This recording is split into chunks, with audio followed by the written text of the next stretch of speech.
Аранга аймгийн цаа даргын үйл ажиллагааны хөтөлбөр туссан сургуулийн өмнөх болон ерөнхий боловсролын сургуулийн сурагчдын хөгжлийг дэмжих хөтөлбөрийн хүрээнд Аранга ирээдүйн эзэд удирдлагыг Дэмэд Жанжны талбайд 5 дугаар сарын 31-ний өдөр зохион байгууллаа. Удирдлагыг аймгийн цаа даргын тамгын газар, боловсролын газар, ерөнхий боловсролын 30 сургууль, хүүхдийн 35 цэцэрлэг хамтран зохион байгууллаа. Зөвхөн хүүхдүүд биш, дээр нь бол одоо нэг бүтээж багш байгууллага гэх юм уу, уралдаанууд, удирдамжтай уралдаанууд зарладаг шүү дээ, тийм ээ. За тэрний хүрээнд бол байгалийн ухааны шилдэг бүтээл гэдэг уралдааныг бол ерөнхий боловсролын сургуулийн дунд ахлагийнхны дунд зарласан. Тэр шагналыг бол бид нар бас энэ Аранга эзэд арга хэмжээнд гардуулж байгаа. Удирдлагын үеэр 2024-өөс 2025 оны хичээлийн жилийн улсын төрөлцсөн Олимпиадын 3-ын даваанд байгалийн ухаан, нийгмийн ухааны төрөлд амжилттай оролцож 2-3 дугаар байр эзэлсэн багш сурагчид бүсийн эссе бичлэгийн уралдаанд амжилттай оролцсон сурагчдад аймгийн цаа даргын захирамжаар 4.8 сая төгрөгийн шагнал урамшууллыг олголоо. Бид бүгд энэ бүтээлээр болохоор галт үйлс дэлбэрч ингээд байгалийн шинжилгээ ухаан талаас нь ингээд авч үзсэн байгаа. Өмнө жил ингээд бид бүхэн бас амжилттай оролцоод 1-2 дугаар дээр бас эзэлсэн байгаа. Энэ одоо болохоор галт уул нь бол юугаараа онцлогтой юм гэхээр бид бүгд ингээд одоо хаягдал материал ингээд дахин боловсруулах ингээд материал ингээд ашиглан галтуулаа ингээд хийсэн байгаа. Одоо ингээд жишээлбэл ингээд хүүхэд болгоо ингээд галтуул ингээд амьдаар харах боломжгүй зүгээр л нэг зураг хараад эсвэл ингээд ном дээрээс ингээд олон уншдаг шүү дээ. Аймгийн цаа даргын ивэл дор 2 дахь жилдээ зохион байгуулж байгаа Аранга ирээдүйн эзэд удирдлагатай 8 жигүүр суралцагч оролцож урлаг спортын 34 үзүүлбэрийг эцэг эхчүүдтэй толилууллаа. Бид нар Аранга аймгийн Хотон цөмийн ерхий боловсролын сургуулиас ирж байгаа. Бид нар соёлын төвийн дээрх урлагүй 1-2 гэдэг хамтлаг байгаа.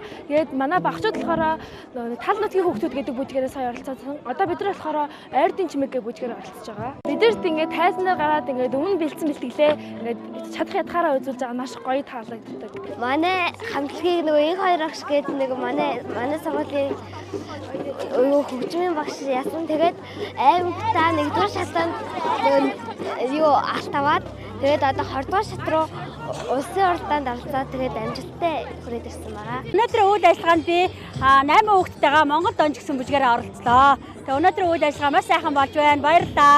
Хүүхдүүдийн маань хөгжлийг дэмжсэн ийм үйл ажиллагаа явуулж байгаа боловсрол соёлын газар маш их талархлаа.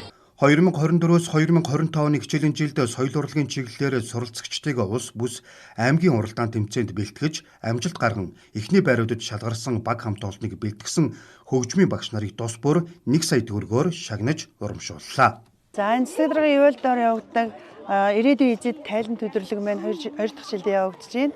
За энэ тайлан төдөрлөгт одоо дуу бүжиг, морин хурын хамтлага одоо нэг 100-аар сурагчтай авчирч оролцууллаа. Маш сайхан болж байна.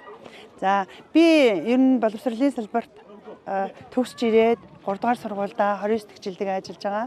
За энэ ажиллах хугацаанд бол дуу бүжиг хөгжмийн дугуулангууд ажиллаж сурагчтай одоо аймаг бүсийн улсын уралдаанууд маш амжилттай оролцуулдаг. Баярлалаа. Өнөөдөр бас баяртай өдрүүд маань нэг байна.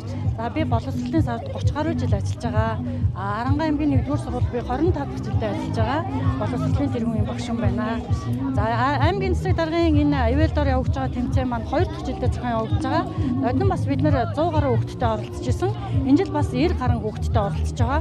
Хамгийн гол зорилго нь бол бид нар хичээлийн жилд хүүхдүүдэд хөгжүүлсэн зүйлээ бус хүүхдүүдэд сургуульдаа бусад багш нартай хүүхдүүдэд тайлагнах үзүүлэх зорилгоор энэ одоо үйл ажиллагаанд оролцдог гэж ойлгодог. Миний хувьд болохоор хөгжмийн одоо ятаа хөгжмийн дугуулангийн хүүхдүүдийг ерөөдөө харилцаж энэ ирээдүйн эзэд арга хэмжээнд оролцож байна. Хөгжим сурсаар ерөөдөө биеэ дааж биеэ зөв авч явах чадвар суулгана. За мөн төвчээртэй болгоно. Тэгээд хамтдаа одоо ерөөдөө маргахдаа ингээд багаараа 6-аас 10 хүүхдийн мөрөлхөдөө хичээлдэг. Тэгээ багаар ажиллах чадварыг их дээшлүүлдэг. Тэгээ хөгжим сонсноор ихэд их гоё мэдрэмжтэй болдог байгаа. Энэхүү талент удирдлагыг жил бүр зохион байгуулна. Тухайн хичээлийн жилд юу сурч мэдснээ сургууль цэцэрлэгүүд бусдаа ямар ажиллаа онцлон танилцуулж, туршлагаа хуваалцмаар байна. Тэр бүхнээ дэлгэн танилцуулж оролцох юм а.